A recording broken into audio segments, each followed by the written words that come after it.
All right, so in the last video, we talked about policy design and that 10/90 split between the premium and the cash value that we can fund in.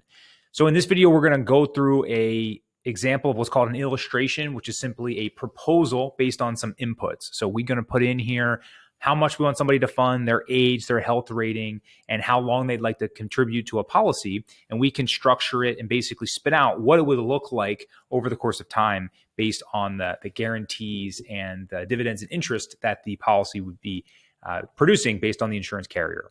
So in this fictitious example, I chose a 35-year-old male, and I chose for them to be contributing $25,000 per year. That's the maximum they have the ability to fund for a 10-year period. So that's what this is showing up top. Now, if we're talking at that 10/90 split, this is just one of our carriers. They're all pretty similar in this sense. If I wanted the ability to put $25,000 in, if you see right here, it says $2,500. That's the minimum premium, right? So that is the minimum that's going to come out of their account every year. It could be monthly, quarterly, annually, however you want to break down the payment side.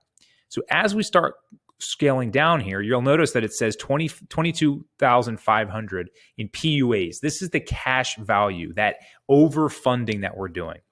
Remember in that example where I showed you $2,000 being paid in, $200 goes to the expense, and $1,800 shows up in cash value? This is the same thing. It's just different numbers, different ratios. $2,500 goes to the expense. $22,500 goes to cash value that shows up that you can use, that you're building equity on.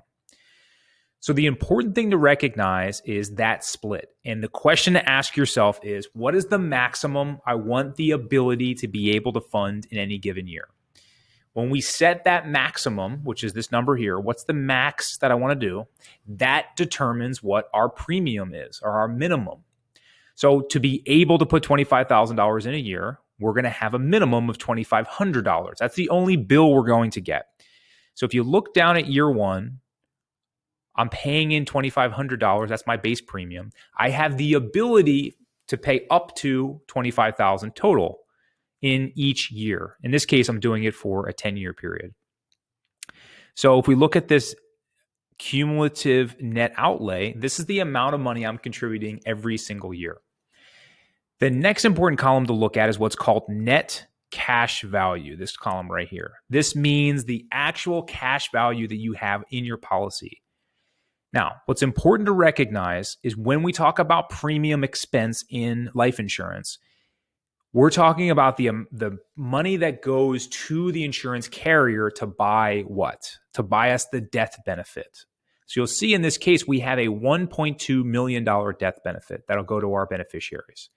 So that is at its core what this policy is designed to do. It's supposed to be a protection layer in case you pass away. Your beneficiary, your spouse, your children, your business partner will get a one-time lump sum payout of $1.2 million, right? If you raise this up to a $50,000 policy, it might be closer to $2 million death benefit, right? So it's all a ratio, all these numbers are. Don't get bogged down in the numbers. It's just the principle framework that we're looking for here. So the minimum that we're putting in is that $2,500. The maximum we have the ability to put in is $25,000. If you look at the net cash value for year one, you'll notice it's $21,000, even though we put in $25,000. The reason for that is in the first couple of years, the insurance company is overcharging us for the cost of insurance, or basically front loading the expenses that go into purchasing a death benefit in the beginning. Remember, by you signing up with a policy with the insurance company, they're guaranteed, they are liable to pay your beneficiary at some point. That could be next year. It could be 60 years from now. They know they have to pay out that death benefit. So you have to pay for it bit by bit as you start feeding in here. So it all, for the most part, comes out in the first few years. So if we look at year two, I've put in a total of $50,000 or $25,000 for 2 years. And look, I have $47,000 showing up. Put in 50, 47 showing up. So that expense is getting lower and lower each year until I actually pay off the policy. And if I go into year three, I put in $75,000 total or $25,000 for 3 years, and you'll see $72,000 showing up in cash value. And then we get to year four. I've put in a total of $100,000 and I have 99,800, which is basically what we call a break even. It's basically between year 4 and 5. Break even means you've paid in to the policy enough where you've covered the expense, the cost of the insurance. And so now at this point, even the $2,500 that you're putting in from a premium standpoint is going to show up in cash value. So look at year 5. Total, you've put $25,000 in per year for 5 years, $125,000 total. And then look at your cash value, $127,900, right? So you get about $3,000 in growth. That's the dividends and interest that keeps picking up. So when we talk about downsides of this policy, when we talk about how this strategy needs to be really understood, the cost of doing so is the first few years. It's different for your age and the amount of money you're putting in there. That all is a factor. Some people break even in years 1 and 2 because they front load a lot more cash in. Some people may not put as much in, and they might not break even until later on. So the point is, it has to be structured in a way that at least has that 10/90 split or a good reduced expense. So you have the lowest expense possible with the max you can put in. That's going to allow you to break even within the first 5 to 6 years.